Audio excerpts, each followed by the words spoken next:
आज की किटी का सेंटर ऑफ अट्रैक्शन तो आप ही हो। क्या लग रहा है आपके ऊपर ये काला रंग? काली साड़ी में आप गजब ढा रही हो। बिल्कुल ठीक कह रही हैं आशा जी, आपके ऊपर ना ये साड़ी बहुत सूट कर रही है।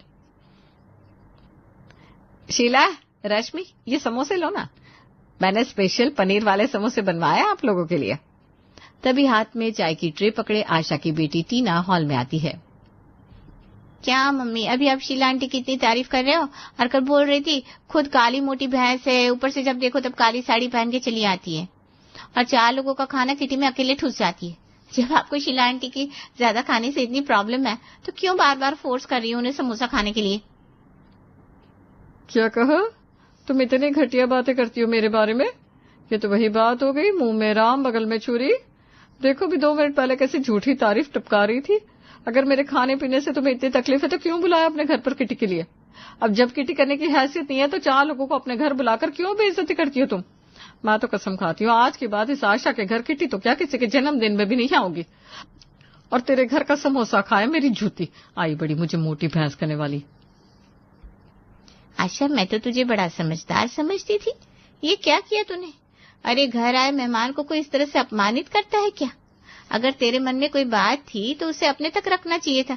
इस तरह से इतने सारे लोगों के सामने ये क्या तमाशा किया? अरे लेकिन अरे तुम लोग सुनो तो सही, मेरी बेटी की बातों में मत आओ। ये ना मंद बुद्धि है, कुछ भी बोल देती है। मैं क्यों ऐसा कहूंगी? रश्मि तू तो समझदार है, तू समझाना सबको। अच्छा मम्मी, अभी रश्मि आंटी आपको समझदार लग रही है। वैसे तो आप कहते हो कि रश्मि आंटी सबके मैटर में टांग अड़ाती रहती है और खुद को ज्यादा ही स्मार्ट समझती है। अब आप खुद ही उन्हें अपने मैटर में बीच में घसीट रही हो। ये क्या बात हुई? क्या कहा? मैं ओवर स्मार्ट हूँ? भाड़ में जाओ तुम और तुम्हारी किटी। आशा की सारी सहेलियां इस तमाशे के बाद पैर पटकती अपनी अपनी इज्जत बचाकर वहां से निकल गई। अरे तुझे किसने कहा था मेरी किटी पार्टी में बीच में कूदने के लिए? थोड़ी देर तेरी जुबान बंद नहीं रख सकती थी? अपने कमरे में नहीं बैठ सकती थी तू? मैं पूछती हूँ यहाँ क्या करने आई थी? बिना बात के चिल्ला रही हो आप। अरे वैसे तो दिन भर कहती रहती हो मैं घर में कोई काम नहीं करवाती। अब इतने सारे लोग घर में मेहमान बनकर आए थे, सोचा थोड़ी मदद करवा देती हूँ। पता नहीं दुनिया को क्या हो गया, किसी की हेल्प करने चलो तो लोग उल्टा बुरा ही देने लगते हैं। देखिए, ले जाइए अपनी बेटी को मेरी आंखों के सामने से, वरना मैं भूल जाऊंगी कि ये मेरी बेटी है। मैं इसका गला वाला दबा दूंगी आज। और इसको बोलना अगर अपनी सलामती चाहती है ना तो कम से कम 1 हफ्ते तक मेरी आंखों के सामने नजर ना आए। अरे बेटा, बच्ची नहीं रही हो तुम, थोड़ा सा तो अपनी जुबान पर काबू किया करो। क्या तमाशा खड़ा किया तुमने? अपनी मम्मी की इज्जत का जरा तो ख्याल करती। पापा, इज्जत की बात तो आप करो ही मत। मम्मी ने बताया आपके पूरे खानदान की 2 पैसे की इज्जत नहीं है। वो तो मम्मी की शादी आपके साथ गलती से होगी, वरना आपको तो कोई काला कुत्ता भी नहीं पूछ रहा था। क्या आशा, ये सब क्या कहती हो तुम हमारे खानदान के बारे में? हद हो गई अब तो। अरे क्या आप भी अपनी मुंह फट लड़की की बात में आ रहे हैं? जानते ना पागल है ये आदि। आशा और विनय बाबू का जो झगड़ा हुआ, पूरे 1 महीने दोनों के बीच बोलचाल बंद रही। टीना बेटा, कितना दिन हो गए तू कहीं शॉपिंग के लिए नहीं गई? हैं? ये ले बेटा पैसे, जा अपने लिए शॉपिंग करके आ। अरे मम्मी, क्या बात है, आज बड़े फूल झड़ रहे हैं आपके मुंह से। वैसे तो दिन रात मुझे गालियां देती रहती हो। नहीं बेटा, ऐसी कोई बात नहीं है। मैं क्यों गालियां दूंगी तुझे? इकलौती लाडली राजकुमारी है तू इस घर की।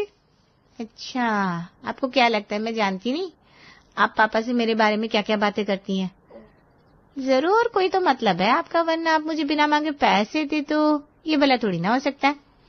मुझे मुंहफट और बदतमीज कह रही थी ना, याद है? तुझे जाना है या नहीं? चल रहने दे। अरे मम्मी, लाओ पैसे इधर दो। आप बोल रही हो तो चली ही जाती हूँ, आप भी क्या याद करोगी। माँ के हाथ से पैसे लेकर गुनगुनाते हुए टीना घर से निकल गई। चलो मुसीबत टली। सुनते हैं जी, जल्दी फोन लगाइए और लड़की वालों को पूछिए वो लोग निकल गए ना। अरे भाग्यवान, अभी तो पूछा, निकल गए हैं, आधे घंटे में आते होंगे। लेकिन ये इतने सारे पैसे किस खुशी में तूने टीना के हाथ में थमाया? पूछता आप ऐसे रहे जैसे कुछ जानती नहीं। अरे अपनी बेटी की हरकतों से अनजान है क्या?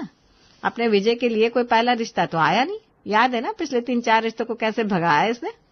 अरे तुम भी ना, वो बच्ची है, उसकी बातों को क्या इतना सीरियस लेती हो? वो क्यों भगाने लगी किसी को? अपने बेटे को बोलो थोड़ा शरीफ इंसान बनकर मिले लड़की वालों से। लक्षण तुम्हारे बेटे के खराब है और रिश्ता ना होने का इल्जाम मेरी बेटी पर लग जाता है।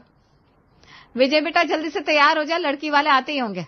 और हाँ, थोड़ा शरीफ दिखना उनके सामने और कम बोलना, जब मैं बुलाऊं तभी आना। अरे मम्मी, मैं लड़का हूँ, लड़की नहीं हूँ जो आप ऐसे घबरा रही हो। कहो तो घूंघट डालूं सर पर, ताकि और